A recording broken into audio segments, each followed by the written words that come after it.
O tom, ako najviac vyťažiť zo siete LinkedIn, vám porozpráva Tomáš z IBM.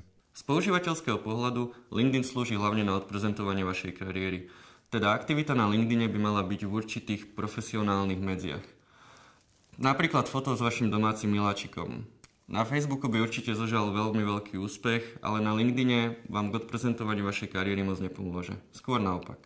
Fotka na LinkedIne by mala byť čo najprofesionálnejšia.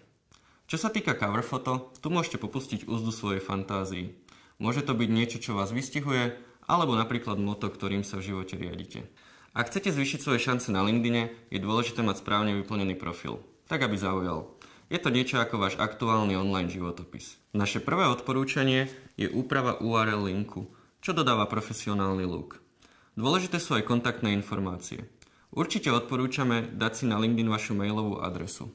Taktiež tam môžete pridať aj váš Twitter, webovú stránku alebo telefón. Samozrejme, čo vyplníte, je úplne na vás. Druhé odporúčanie je nastaviť si profil Visible pre každého. Na LinkedIne rozlišujeme 5 typov profilov. Tieto 4 typy profilov sú platené. 5. typom profilu je tzv. Basic profil, ktorý je bezplatný. Profil je potrebné vyplniť čo najdôkladnejšie, ideálne na 100%. Kompletne vyplnený profil vám zvyšuje úspešnosť networkingu o 40%. Basic LinkedIn profil funguje hlavne na získavanie nových kontaktov, ktoré vám pomáhajú byť viac viditeľnými, čo zvyšuje vaše šance na úspech pri hľadaní práce. Neobsahuje funkcionality ako napríklad direct messaging, čo znamená, kebyže chcete napísať správu nejakému LinkedIn používateľovi, musíte si ho najprv pridať do listu svojich kontaktov. Čo je veľmi dôležité, pretože LinkedIn vám neumožňuje vidieť všetky profily, ktoré obsahuje. To znamená, že pridávanie si nových profilov do listu svojich kontaktov vám pomáha byť viac viditeľnými. Staňte sa viditeľnými. Pri vyplňaní profilu je dôležité vžiť sa do role rekrutera, ktorý aktívne hľadá kandidátov na báze kľúčových slov.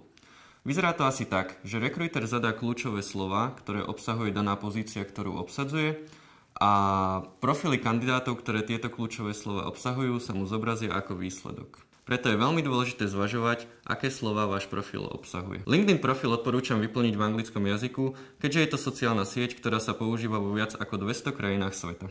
Pri headline máte 120 znakov na to, aby ste vyjadrili, čo práve profesne robíte. Napríklad, ak si hľadáte prácu alebo pozeráte sa po zmene, môžete tam mať niečo ako I'm looking for new challenging opportunities, čo rekruterovi napovie, že ste otvorení novým pracovným príležitostiam.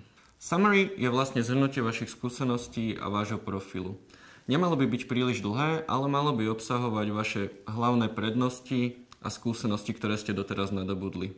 Do summary môžete pridávať napríklad rôzne dokumenty a rôzne web stránky, ktoré slúžia na doplnenie vášho profilu, teda vedia lepšie vykresliť váš profil pre daného rekrutera. Napríklad portfólio vašich prác. Experience, vaše pracovné skúsenosti, vyplňate presne tak ako v životopise, teda od najnovšej po najstaršiu.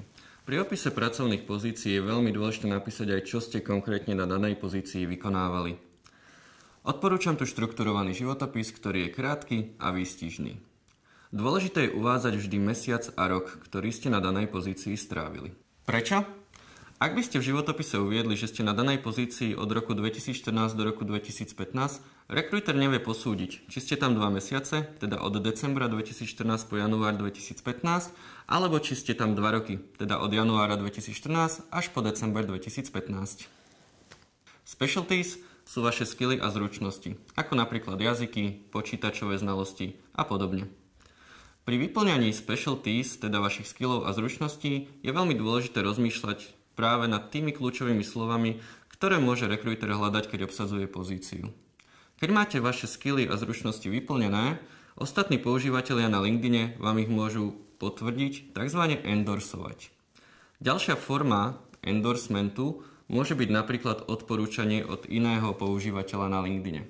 Ako napríklad človeka, s ktorým ste spolupracovali na nejakom projekte, alebo vášho bývalého kolegu z predošlej práce. Preto ak niekoho takéhoto poznáte a viete, že je na LinkedIne, môžete ho kľudne požiadať o odporúčanie, ktorému následne viete vrátiť a tým pomôcť aj jeho profilu. LinkedIn skupiny slúžia okrem iného na prepájanie ľudí s rovnakými skúsenosťami a cieľmi. Ich hlavnou úlohou je networking a šerovanie informácií, ktoré môžu pomôcť členom danej skupiny. Prečo do skupín vstupovať?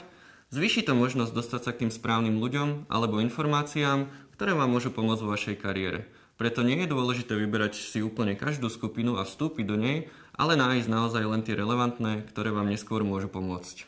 Vyhľadávanie na LinkedIne je veľmi jednoduché. Buď napíšete vaše kľúčové slovo do políčka na vyhľadávanie, alebo kliknete na rozšírené vyhľadávanie, kde si môžete navoliť rôzne filtre, ktoré vám upresnia váš výsledok, ktorý hľadáte. Veľa šťastia a nezabudnite, LinkedIn vám môže pomôcť otvoriť dvere k vašemu vytúženému jobu.